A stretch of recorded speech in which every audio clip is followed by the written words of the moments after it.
Welcome back to Haunted and Historic Australia for an episode that's both adventure and story. In this episode, we take a look at the curse of the Cape St George Lighthouse, as well as the newer Point Perpendicular Lighthouse.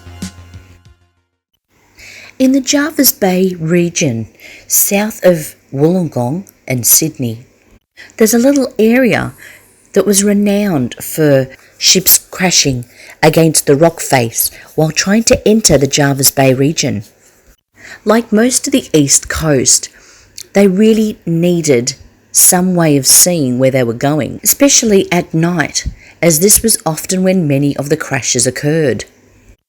So they decided that they would be setting up lighthouses all the way along the shipping lanes that they took in order to get to Sydney and various other stops along the way.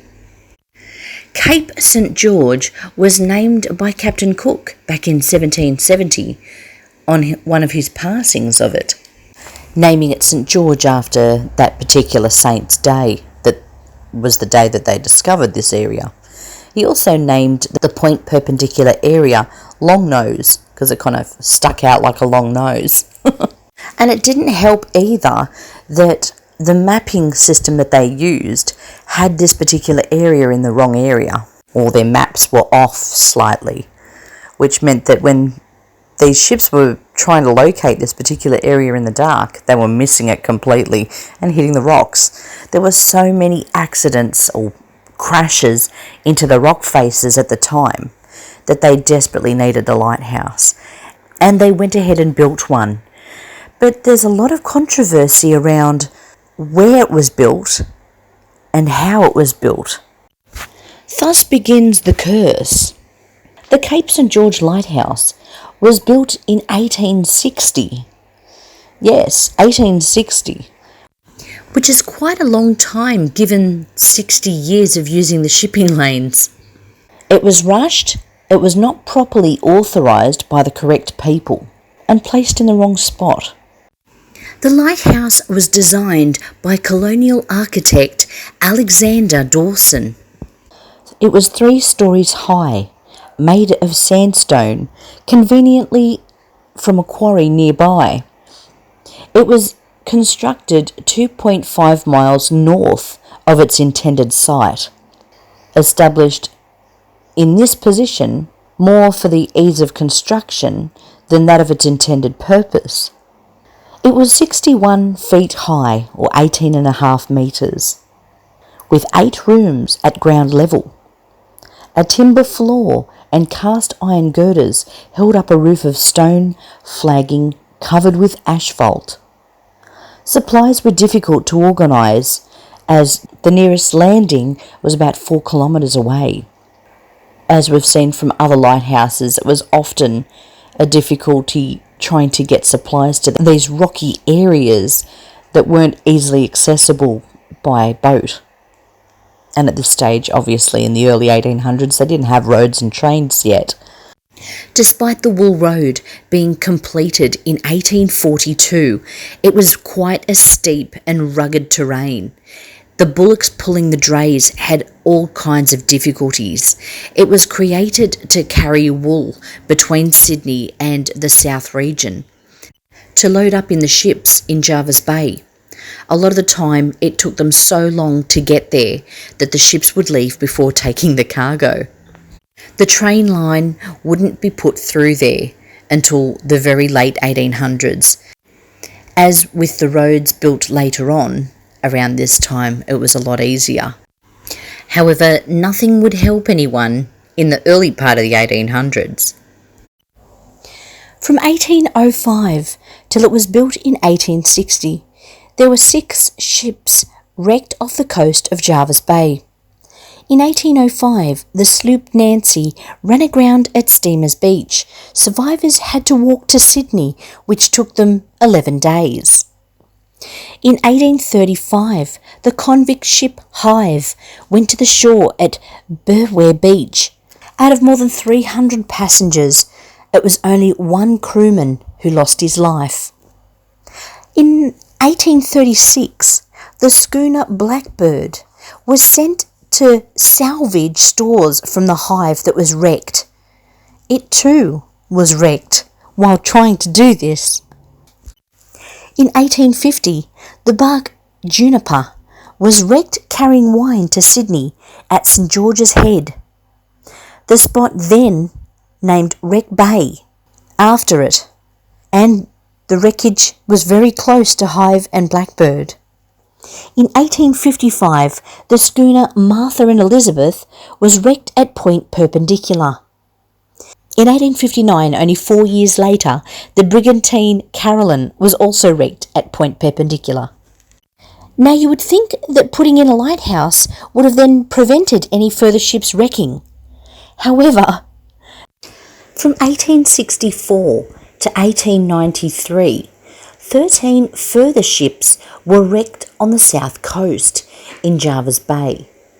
In 1865, the PS Mayanora wrecked at Steamers Beach. In 1867, both the bark Julie Hayne was lost south of Jervis Bay, and also the ketch Ailus, loaded with timber, parted her cables and was blown ashore at Hole in the Wall. In 1869, the schooner Missy was lost at Currambeen Creek, and in 1870, Maida Riverton blew ashore in Jervis Bay, and the bark Summer Cloud was stranded at Wreck Bay and wrecked. This location now bears her name. In 1874, the schooner Mary was driven ashore at Wreck Bay also by a gale. Mary Bay is named after this vessel. Also, the brig Rose of Australia ran aground at Wreck Bay. You can see a pattern with Wreck Bay. In 1876, the SS Dandenong sank off Jervis Bay with a great loss of life. In 1882, the steam collier Plutus ran aground at Currarong. In 1883, the very next year, a schooner Agnes foundered off Jervis Bay.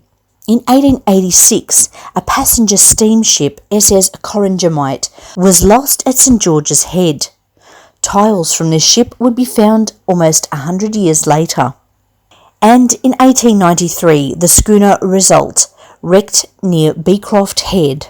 Cape St George Lighthouse was a fail, so they built the Point Perpendicular Lighthouse 38 years later at the opposite side of Jervis Bay entrance. Strangely, after the Point Perpendicular Lighthouse was built, the Cape St George Lighthouse was left to remain, which caused further confusion as to which lighthouse it was that they were meant to look at. And you guessed it, more crashes. As a result, they demolished the Cape St George Lighthouse, and now only ruins remain, which can be accessed by a walking track. In 2004, the ruins were listed on the Heritage Register, and it is quite the tourist spot also. But then, even after the Point Perpendicular Lighthouse was established in 1898, there were a further 7 ships that ran aground, but it could have been many more. Thankfully, though, it was only the 7 that have been listed in that area. Hopefully that meant that the Point Perpendicular Lighthouse was now doing its job. Well, that's all good and well, but we want to get back to this curse. So let's go back to the Cape St George Lighthouse. From 1860 to 1877, up to 15 people, including the lighthouse keeper, 2 underkeepers, and their families, lived in the 8-room complex. They also were squished in with oil and other supplies, creating a rather cramped living area. In 1865, a laundry, kitchen and wash house was built. What were they using before the wash house?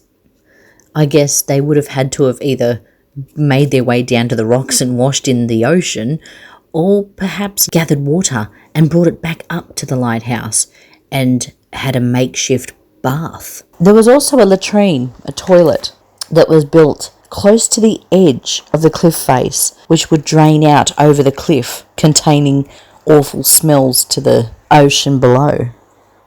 And in 1877, Finally, another dwelling was built for the head keeper and his family. So a good 17 years, 3 or 4 families were all cramped together in the bottom of the lighthouse. As we've seen from our other lighthouse episodes, it wasn't always just one family, it was a couple of them. This particular lighthouse was cursed from the beginning. It started from 1867, where one of the children, an Isabella Jane Lee, who was the daughter of the principal lightkeeper who was in place from 1863 to 1873. In 1867, she developed typhus fever, which is a rare bacterial infection spread usually by parasites.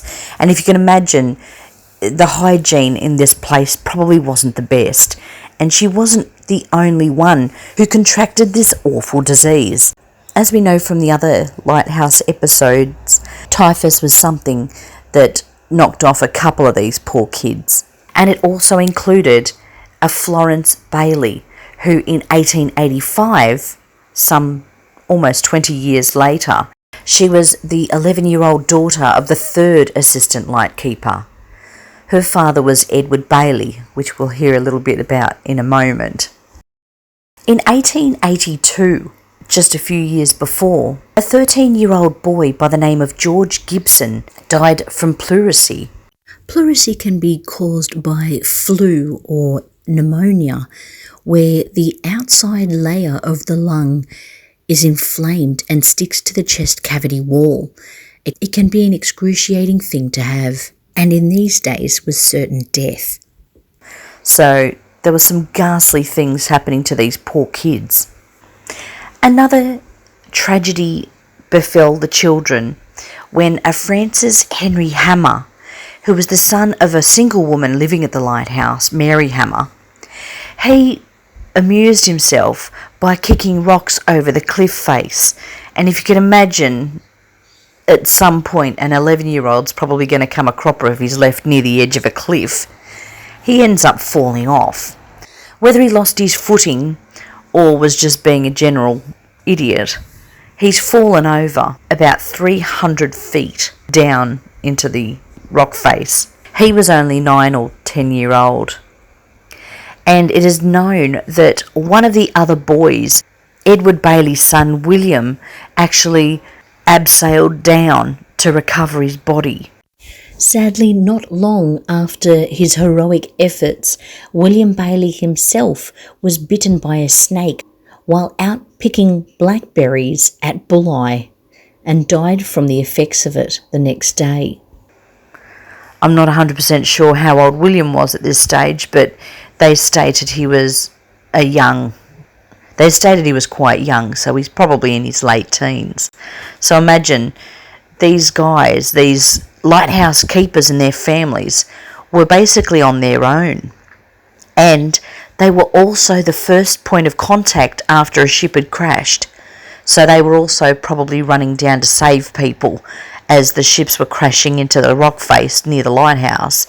If that happened while the lighthouse was there, and it did with this particular lighthouse, they would have to go and help.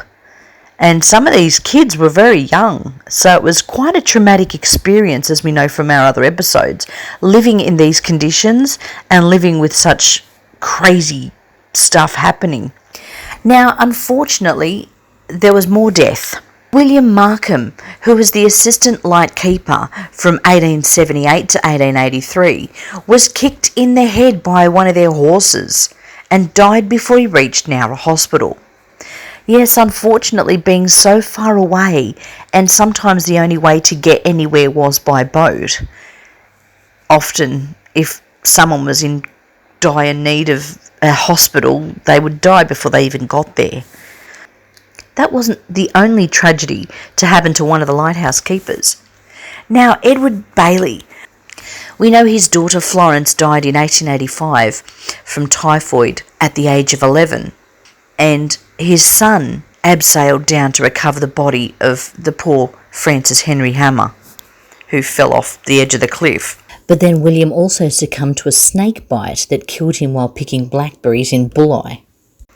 Well, Edward Bailey supplemented his income by fishing for sharks on the rocks below the lighthouse. It didn't pay a lot to be a lighthouse keeper, it seems. In 1895, he was washed from the rocks after becoming entangled in his own lines. In these heavy seas, he was taken out from the rocks while his two sons, aged 10 and 6, watched on helplessly as he struggled to get back to shore. He yelled out for the boys to cut the line so that he could free himself, and after a struggle, completely exhausted, trying to make his way back to the rocks, he was completely exhausted and set upon by a few sharks, sadly, in front of his kids. So that was another tragedy. They tried to recover a body, but there wasn't anything that they could recover. So it was quite awful that the young boys would watch their father eaten by sharks. But that wasn't the worst of it. Well, it was pretty bad. It was pretty bad. But yet another fatal tragedy happened. Two teenage girls who were living amongst the lighthouse families, a Kate Gibson and a Harriet Parker, that were quite on friendly terms. Being teenage girls, went about trying to amuse themselves.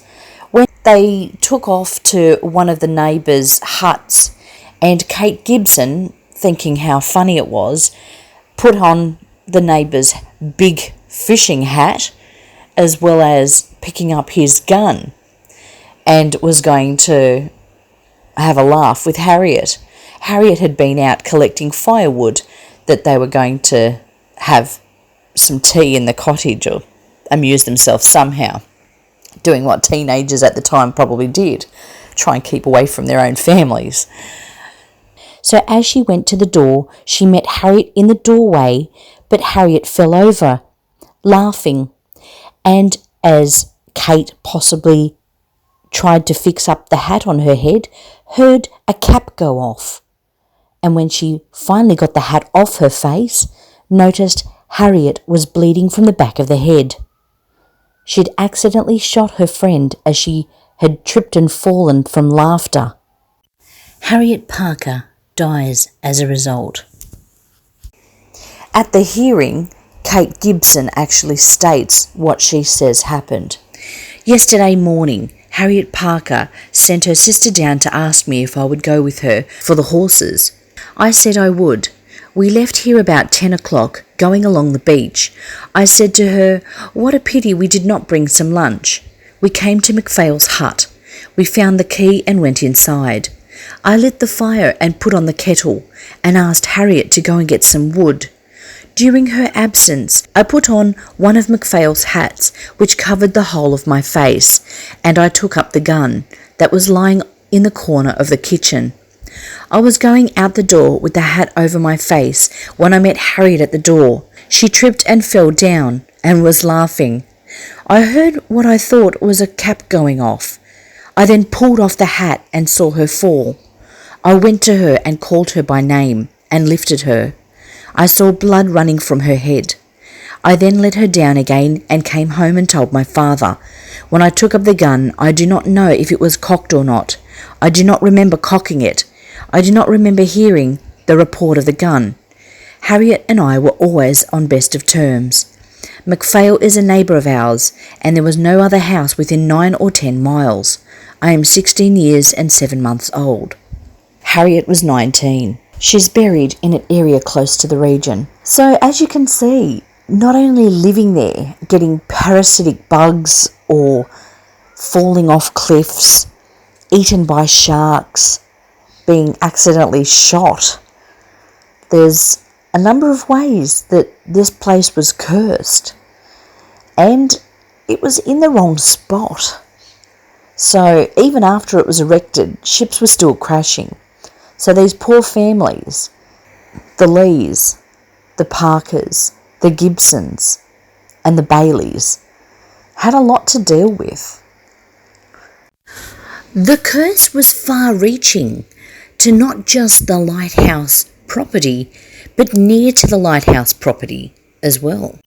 In 1904, a man named William Speechley and his son travelled to the Beecroft Peninsula near to the lighthouse. The father, William, would collect gum from grass trees, which he could sell to make a living. The first people could use this gum or resin as glue or waterproofing, as well as making other things with this resin. And on this particular trip, his son, Thomas, who was 6 years old, was playing in the area. Thomas found a shell that was left over from practicing of the warships in the bay. There were shells often left over from practicing fire of the warships in the bay area. The shell weighed about 7 pounds. The father took the missile from the boy and threw it away into the bush. Upon returning past on their walk, the boy picked up the missile again. It is not known exactly what caused the explosion. Perhaps the boy dropped it on its head or hit it with something. But sadly, it exploded in front of the boy, blowing away the boy's right hand and lacerating his abdominal wall. When the father picked up his child after the explosion, the boy was quite dead. It was also known that the father had many of these missiles he too had collected, using them as weights in his boat. It was only then that the community and the authorities decided that they'd have to remove all of these shells.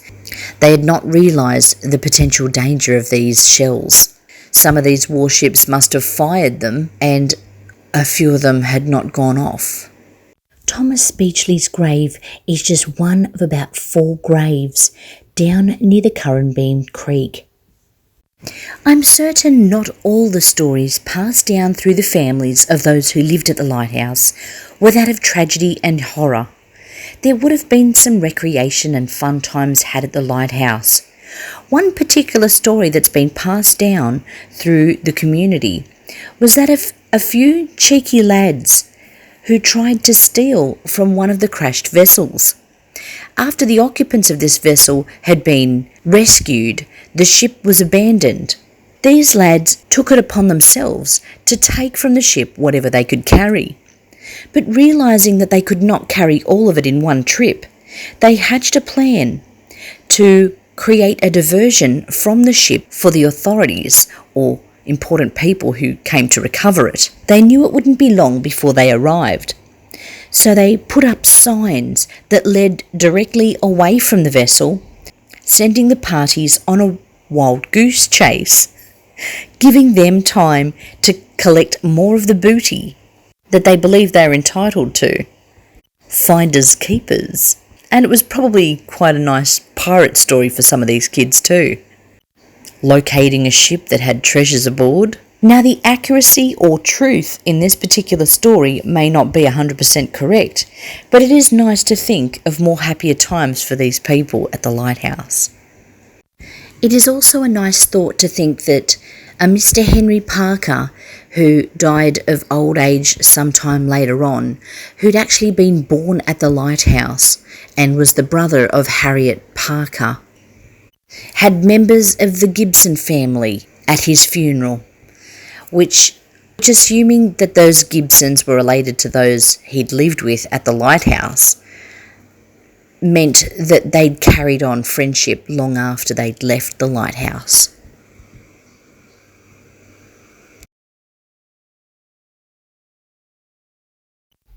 I was in the area recently with a friend of mine on holiday and thought I'd give the Point Perpendicular Lighthouse a bit of a look. This was constructed in 1898 to ensure that ships did not crash off the coast of Nowra. The completed light station included the head keeper's residence, a duplex cottage for the assistant keepers, a signal house, the flag staff, a post office, stables and outbuildings, as well as a jetty and a fuel store. The post office and storage sheds were removed around 1960, and the jetty was replaced in 1982. It was designed as one of many along the New South Wales coast to act as a shipping guide to vessels in the main shipping lanes. It was constructed from precast concrete blocks using aggregate of local stone. It was the first lighthouse constructed in New South Wales using this method. It is quite a popular destination for tourists as well as artists, and many of them have taken photos of this particular lighthouse as well as paintings, as it's on top of a hill with beautiful surroundings. Sadly, we weren't able to go and have a closer look at the buildings due to restrictions, but we did get a little bit of footage, and it's just somewhere you have to see. It's beautiful, it's on top of a hill, it's very peaceful, aside from the wind. While you're standing perched upon this hill looking over the ocean, quite frequently whales can be seen swimming just off the rocks there. So if you're lucky, we didn't see any, but if you're lucky, you might be able to see some if you come to visit. I didn't realise it at the time, as I was unaware of the Cape St George Lighthouse. I knew about the Point Perpendicular Lighthouse, so that's the one I went to visit.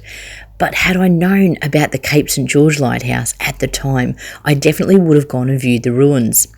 From this vantage point at Point Perpendicular, you can see across to the land where the Cape St George Lighthouse would have been. They were opposite of the heads to each other. I definitely will go back that way and check out the Cape St George Lighthouse ruins sometime in the near future, so definitely stay tuned for that. But I thought it was an amazing story to share with you guys after I'd been to the Point Perpendicular Lighthouse and discovered, after coming back, the amazing story that surrounded it. Definitely, I recommend coming to check this out for yourselves.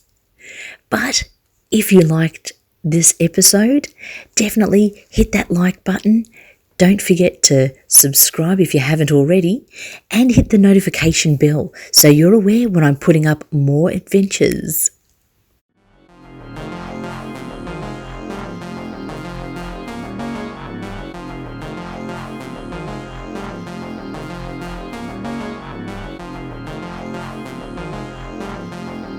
Aussie made.